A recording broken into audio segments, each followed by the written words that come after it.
Dentro del análisis del desarrollo histórico de la neuropsicología se destacan con claridad 4 periodos distribuidos así. El periodo preclásico, hasta 1861.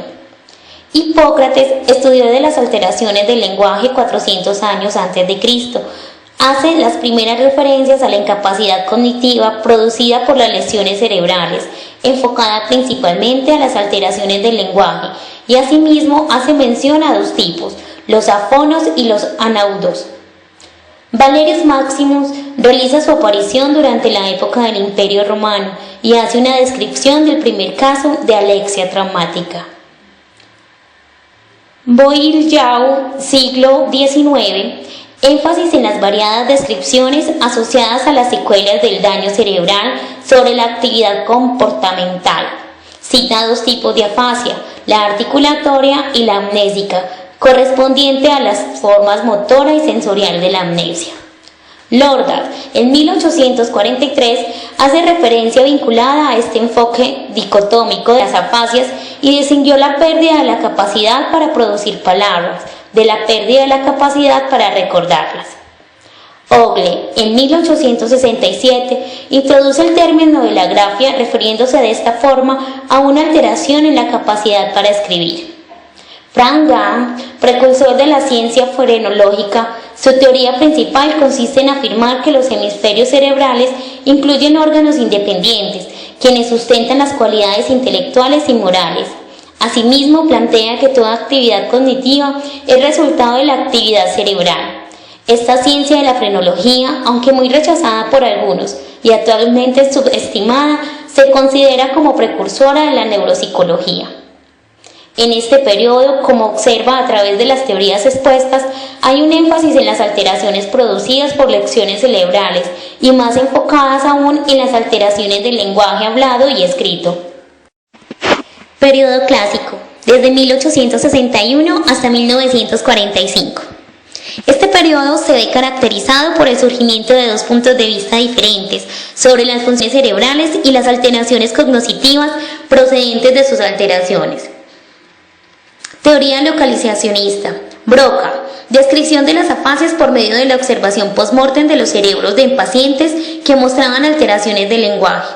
El argumento principal es que las áreas específicas del cerebro se relacionan con aspectos particulares de la actividad psicológica. Wernicke. Descripción de 3 tipos de afasia, motora, sensorial y de conducción. Propone un modelo de clasificación de las afasias conocido como el modelo Wernicke.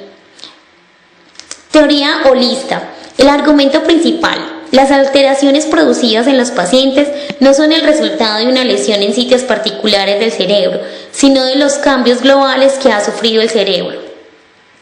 Jackson, apoyando la teoría, hizo referencia a lo que él denominó síntomas de incremento, pérdida específica resultante del daño, y síntomas de incremento, el aumento de las funciones diferentes como consecuencia de la disminución de una función particular. Se destacan otros autores como Liebman, en 1900, quien introduce el término de apraxia, incapacidad de realizar movimientos por orden verbal sin compromiso físico de la extremidad. Igualmente está Rieger, 1909. Él habla de la apraxia óptica referida a la incapacidad para realizar actividades que requieren un adecuado control visual de los movimientos, como dibujar. Periodo moderno, de 1945 a 1975.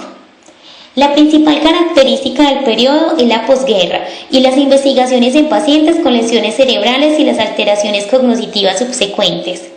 Dentro de los principales representantes del periodo se encuentra Luria, autor del libro La afasia traumática, y cuyo punto de vista es posible ubicar en un punto intermedio de las teorías localizacionistas y holistas.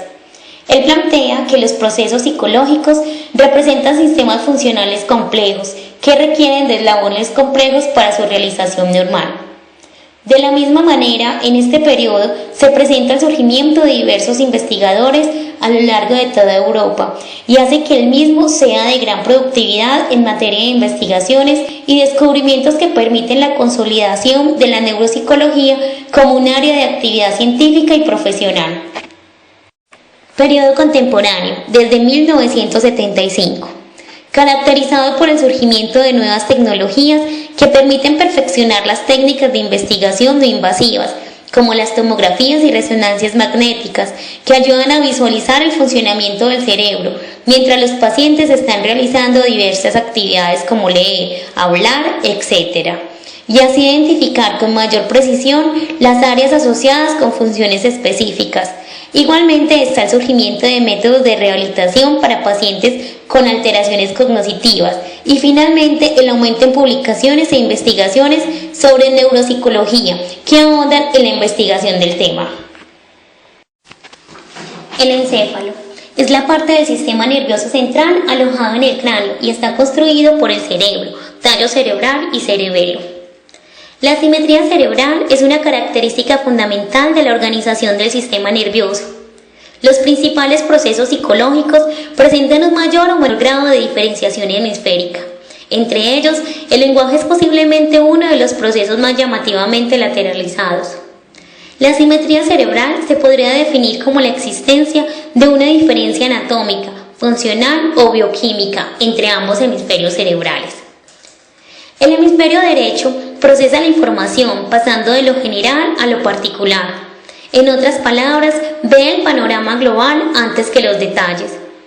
Es la parte del cerebro que se ocupa de las habilidades de carácter subjetivo y de la capacidad creativa. Este hemisferio ayuda a resolver los problemas valiéndose de los presentimientos, examinando los modelos y las similitudes. En lugar de trabajar de forma planificada, las personas que son más bien del hemisferio derecho actúan de forma espontánea y prefieren la información abstracta e incierta. El hemisferio izquierdo procesa los datos yendo de lo particular a lo general, tomando los fragmentos de la información y disponiéndolos de forma metódica antes de sacar conclusiones. Es el lado del cerebro que funciona, guiado más por el pensamiento racional que por la intuición. Este hemisferio cerebral trabaja con una información bien definida y consolidada, resolviendo los problemas lógica y secuencialmente. Las personas que son de hemisferio izquierdo examinan las partes y analizan las diferencias, siempre dentro de una existencia planificada y estructurada. Obtienen mejores resultados realizando pruebas con preguntas de opción múltiple que redactando trabajos. El área de Broca. El área de Broca se encuentra formada por el par triangularis y el par operocularis del giro frontal inferior, áreas de Brodmann 44 y 45. Se encuentra siempre en el mismo hemisferio que el área de Wernicke, es decir, el hemisferio izquierdo en la gran mayoría de las personas. La función principal del área de Broca es la producción del habla, dada su proximidad con la corteza motora. Las neuronas ubicadas en el área de Broca mandan señales a la corteza motora, de laringe, lengua y labios. Estas a su vez redirigen las señales a los respectivos músculos, facilitando así la creación de diferentes sonidos. El sistema nervioso, uno de los más complejos e importantes de nuestro organismo. Es el conjunto de órganos y una red de tejidos nerviosos cuya unidad básica son las neuronas. Las neuronas se disponen dentro de un armazón con células no nerviosas, las que en conjunto se llaman neuroglía. El sistema nervioso tiene tres funciones básicas, la sensitiva, la integradora y la motora. La sensitiva le permite reaccionar ante estímulos provenientes, tanto desde el interior del organismo como desde el medio exterior. Luego, la información sensitiva se analiza, se almacenan algunos aspectos de esta y toma decisiones con respecto a la conducta a seguir. Esta es la función integradora. Por último, puede responder a los estímulos iniciando contracciones musculares o secreciones glandulares. Es la función motora. Para entender su funcionalidad, el sistema nervioso como un todo puede subdividirse en dos sistemas, el sistema nervioso central y el sistema nervioso periférico. El sistema nervioso central está conectado con los receptores sensitivos, los músculos y las glándulas de las zonas periféricas del organismo a través del sistema nervioso periférico. Este último está formado por los nervios craneales, que nacen en el encéfalo, y los nervios raquídeos o medulares, que nacen en la médula espinal. Una parte de estos nervios lleva impulsos nerviosos hasta el sistema nervioso central, mientras que otras partes transportan los impulsos que salen del sistema nervioso central. El componente aferente del sistema nervioso periférico son células nerviosas llamadas neuronas sensitivas o aferentes.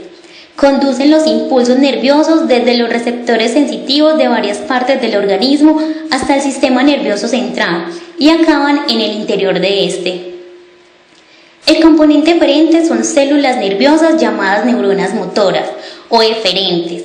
Estas se originan en el interior del sistema nervioso central y conducen los impulsos nerviosos desde este a los músculos y a las glándulas.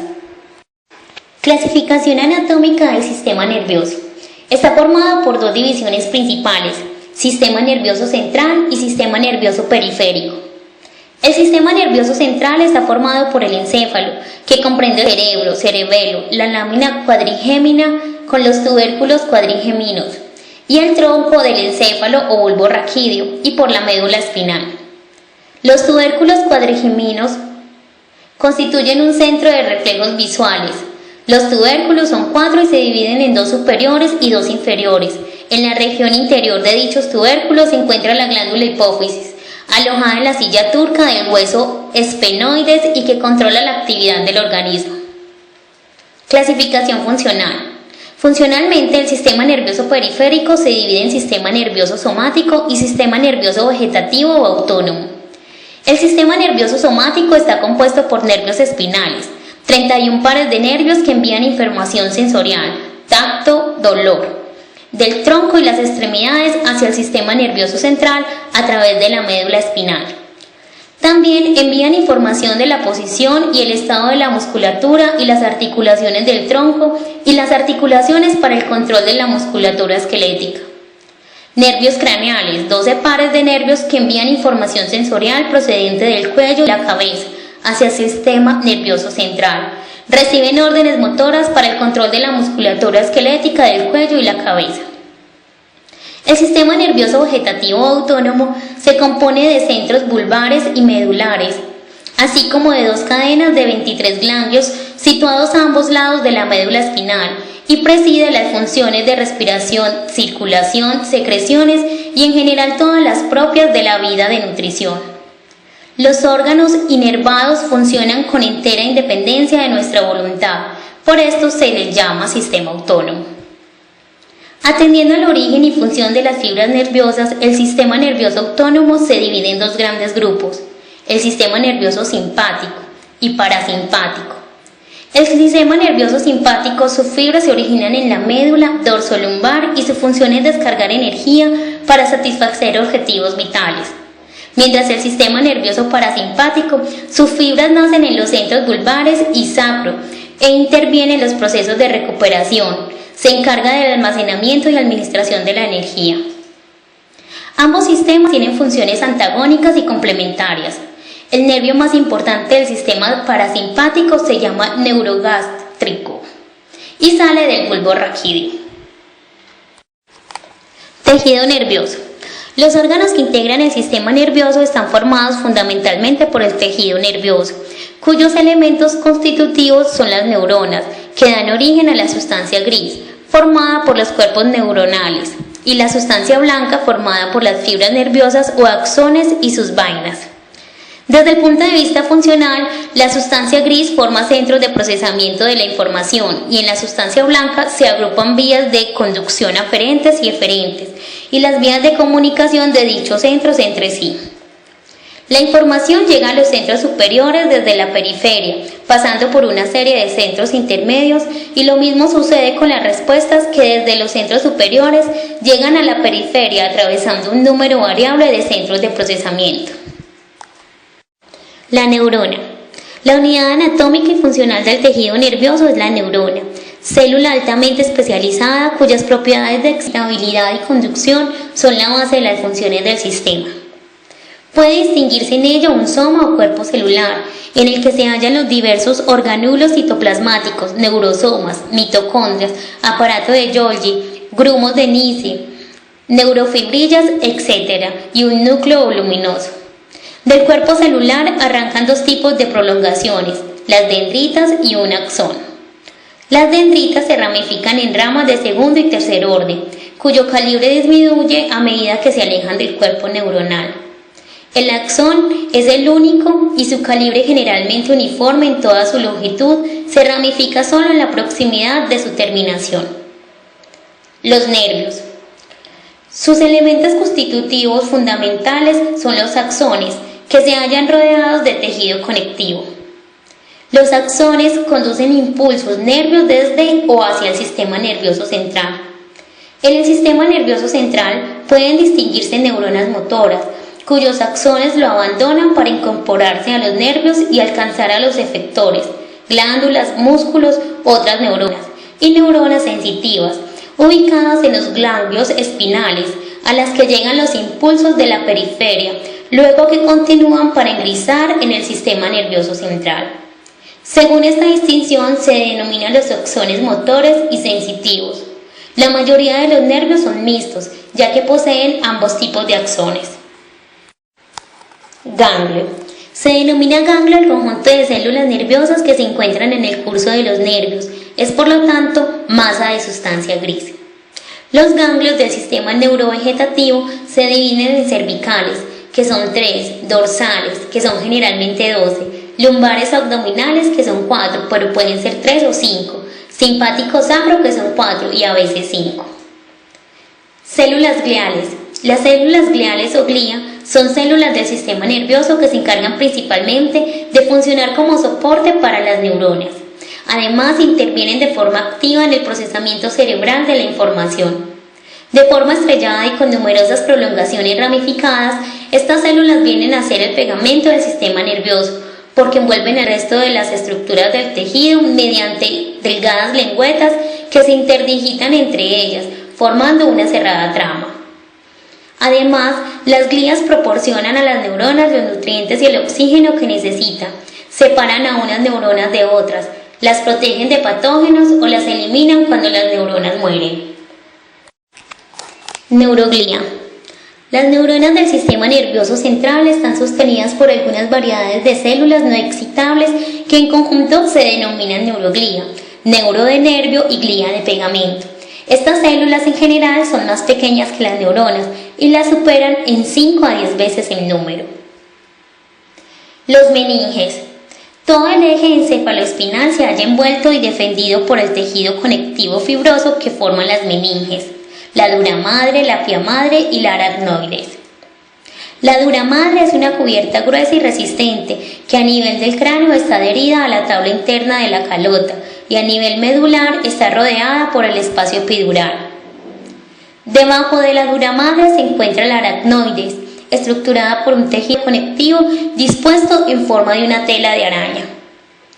El conectivo se halla tapizado por el epitelio plano, que por el lado encefálico se ancla sobre la pia madre, la cual solo se halla separada del tejido encefálico por una delgada membrana basal que apoya sobre prolongaciones gliales. En la aracnoides circula el líquido cefalorraquídeo y se disponen los vasos sanguíneos encefálicos. Sistema límbico. Es un sistema formado por varias estructuras cerebrales que gestionan respuestas fisiológicas ante estímulos emocionales. Está relacionado con la memoria, atención, instintos sexuales, emociones, por ejemplo placer, miedo, agresividad, personalidad y la conducta. Está formado por partes del tálamo, hipotálamo, hipocampo, amígdala cerebral, cuerpo calloso, septo y mesencéfalo. El sistema límbico interacciona muy velozmente y al parecer sin que necesiten mediar estructuras cerebrales superiores con el sistema endocrino y el sistema nervioso autónomo. Organización de los sistemas sensitivos. Compuesto por receptores sensitivos que son partes especializadas de células que traducen la energía sensitiva. Cada sistema sensitivo tiene un tipo de receptor especializado para ser sensible a una forma diferente de energía. Cada clase de receptor sensitivo realiza algún tipo de transducción, es decir, el cambio de la energía captada por el receptor en potenciales de acción. Cada órgano y célula receptora tiene un campo receptivo, una parte específica del mundo a la que responde. A través de receptores especializados que difieren en su sensibilidad, cada sistema sensitivo puede responder a preguntas como ¿hay algo allí y todavía está allí? Los receptores que detectan si hay algo allí son de tipo que es fácil de activar, pero dejan de responder al cabo de un periodo muy corto. Los sistemas sensitivos son capaces de localizar estímulos porque los campos receptivos de los receptores se superponen. En cada sistema sensitivo, el receptor se conecta con la corteza a través de una secuencia de 3 o 4 neuronas mediadoras. Por ejemplo, los sistemas visuales y somatosensitivo tiene 3 y el sistema auditivo tiene 4. Después de haber sido traducida la información sensitiva, procede de todos los sistemas sensitivos, es codificada por potenciales de acción. Sistema endocrino. Influye sobre casi todas las células, órganos y funciones del organismo. El sistema endocrino es fundamental para regular el estado de ánimo, el crecimiento y el desarrollo, el funcionamiento de los distintos tejidos y el metabolismo, así como la función sexual y los procesos reproductores. Generalmente, el sistema endocrino se encarga de los procesos corporales que ocurren lentamente, como el crecimiento celular. Los procesos más rápidos, como la respiración y el movimiento corporal, están controlados por el sistema nervioso. Pero a pesar de que el nervioso y el endocrino son sistemas distintos, a menudo colaboran para ayudar al organismo a funcionar adecuadamente. Sistema motor. Dentro de los sistemas del cuerpo humano hay uno particularmente importante, puesto que nos permite tanto desplazarnos e interactuar como protegernos frente al peligro. El sistema motor del cuerpo humano produce los movimientos al traducir señales nerviosas en fuerza contráctil en los músculos. Planifica, coordina y ejecuta los movimientos. Presenta dos características fundamentales en su organización: el procesamiento jerárquico y la organización en paralelo. Presenta en relación directa con la característica de procesamiento serial un procesamiento jerárquico de las aferencias sensitivas distribuido en 3 áreas. Médula espinal, sitio común de activación para todo tipo de movimientos. En la médula se encuentran las neuronas motoras que inervan las fibras musculares. A través de la interneurona se conecta con la neurona sensitiva. Los movimientos reflejos no requieren de la participación de niveles más altos, se resuelven en segmento modular mismo. Tronco encefálico, formado por el bulbo, la protuberancia y los pedúnculos cerebrales. Es una estructura de relevo luego de la médula. El tronco encefálico es la cabeza, lo que la médula es a los miembros y al tronco. Se diferencian 2 sistemas en este punto del sistema motor humano: los sistemas descendentes mediales y los sistemas descendentes laterales. Cortezas motoras. Corteza motora primaria en el lóbulo parietal, la corteza promotora que participa más en la planificación y coordinación. Organización en paralelo. La organización jerárquica del sistema motor humano requiere de un control más fino de parte del cerebro y los ganglios basales. Ambos reciben información de la corteza motora y la envían al tronco encefálico y a la médula espinal. Así se afinan y corrigen los movimientos en el momento de la ejecución. En este sistema del cuerpo humano, al funcionar perfectamente, nos asegura la retirada del peligro.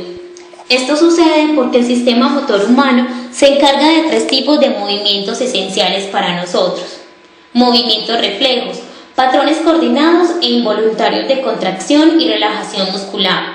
Son desencadenados por estímulos periféricos. Pueden ser de 2 clases.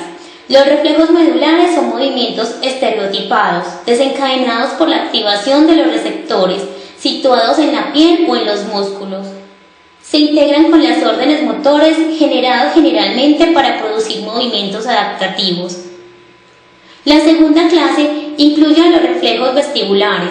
En este caso, el nervio vestibular transmite información de la posición de la cabeza al bulbo raquídeo y de ahí se distribuye a los niveles superiores. Movimientos rítmicos son secuencias repetitivas de contracción y relajación muscular, por ejemplo al masticar. Existe un control voluntario del comienzo y del final de la secuencia. Se resuelve a nivel medular y puede desencadenarse internamente o en respuesta a un estímulo. Movimientos voluntarios. Se organizan en torno a un objetivo en función de los intereses, necesidades y por lo tanto es variable el grupo muscular que se acciona. Involucra la recuperación de imágenes mentales, se accede al resultado final.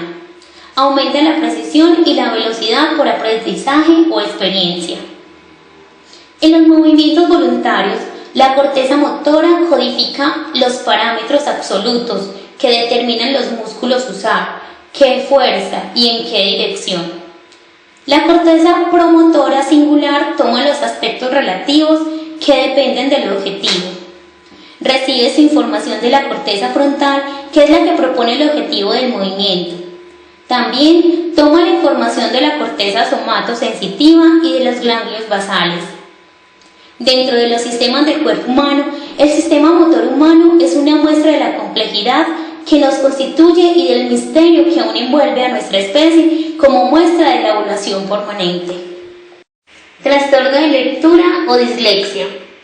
Se presenta como la observación de un nivel del aprendizaje de la lectura significativamente inferior al esperado para la edad, inteligencia y nivel escolar del sujeto, no debido exclusivamente a déficits sensoriales, o en el caso de la existencia de estos, la dificultad para la lectura se presenta en un grado significativamente mayor del que puede justificarse por el déficit.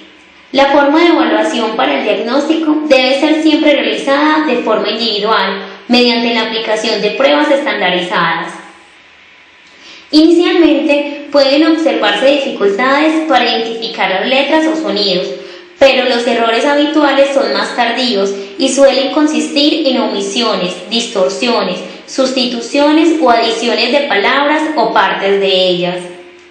También se presentan lentitud en la lectura, largas vacilaciones o pérdidas del lugar donde se estaba leyendo, inversiones de palabras en frases o de letras dentro de las palabras.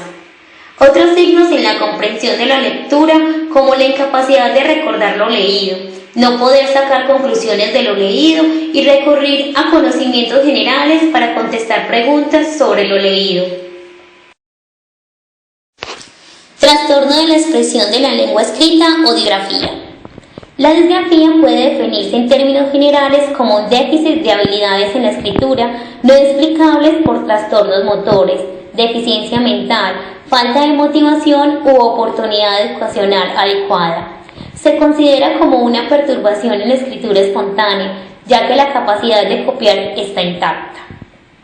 A veces se atribuye a un retardo en la maduración motriz, pero casi siempre se asocia a trastornos neurológicos, como en los casos de la digrafía, disfasia, donde se combinan con la dislexia y la digrafia espacial, que produce una alteración visoespacial. Trastorno de cálculo.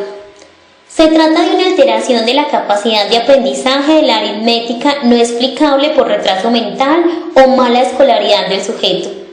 Conocida también como discalculia, afecta el aprendizaje de los conocimientos aritméticos básicos de adición, sustracción, multiplicación y división.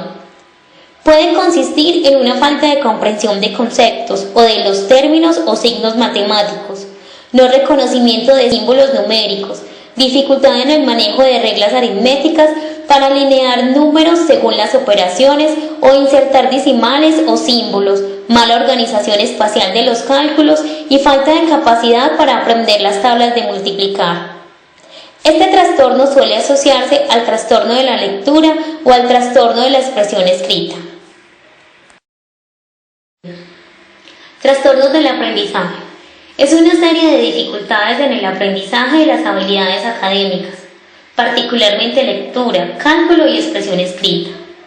Las deficiencias evolutivas en la adquisición y ejecución de habilidades específicas se suelen hacer evidentes en la niñez, pero con frecuencia tienen consecuencias importantes en el funcionamiento posterior.